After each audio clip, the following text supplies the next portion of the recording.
the tropics because it is the peak of hurricane season. This time of year, we typically have some activity, and we've got to watch it. If there's activity, there's always a chance it could impact the U.S. And, of course, Hurricane Lee is what our main attention is focusing on. But what's behind Lee that we haven't yet talked about? We've got Hurricane Margot. Now, thankfully, this is not going to be a concern really for any landmass. It just kind of is going to meander. It's going to do some weird loops, and I'll show you this here on the track over the next several days. So if you hear Margot, don't really have to be concerned too much about that. Now, Invest 97L and 98L, these are two areas that essentially two tropical waves coming off the coast of Africa, but they're now consolidating into one larger elongated wave. Now, the models are actually hinting at development over the next several days as we head into next week. And so that may be something that we'll have to watch more closely for the latter half of September. All right, so for right now, Hurricane Lee, the 5 p.m. advisory, still a major hurricane, winds at 115 miles per hour.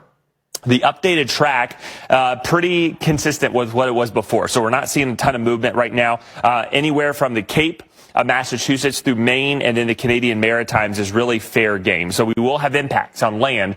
It's just where does the brunt of the impacts go towards? Are we going to look at an easterly track, which would favor more the Canadian Maritimes seeing the worst of the weather, or does it shift farther west and bring some of the worst conditions into New England? Those are something we're going to be watching. Hurricane Margot, as mentioned, an 80-mile-per-hour Category 1 hurricane, not nearly as well defined as Lee, mainly because it's out of our cooler waters. There are islands here, the Azores, but this stays kind of way away. And look at that odd track. If you look at the spaghetti plots, I mean, this just kind of does loops and stuff like this.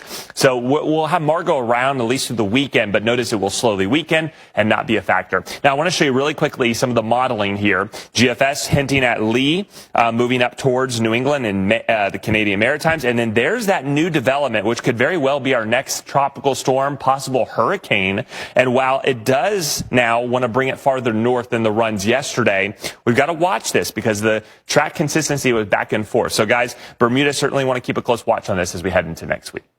Well, we are tracking storms here at home and across the globe as well. We want to take a look at some of the weather extremes around the world. And we want to start out in the western tip of Libya, where you can see an entire town has been swallowed by water, dirty water at that.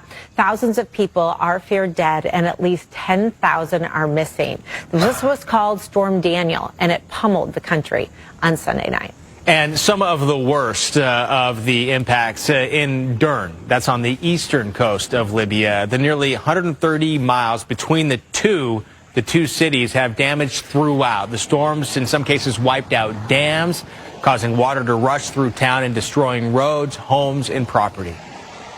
I want to show you the storm's trek that it took. You may have heard the term Medicane before, which is the Mediterranean's version of a hurricane, and that's basically what we were dealing with here. Look at all that moisture going into southern Greece and then right down into Libya.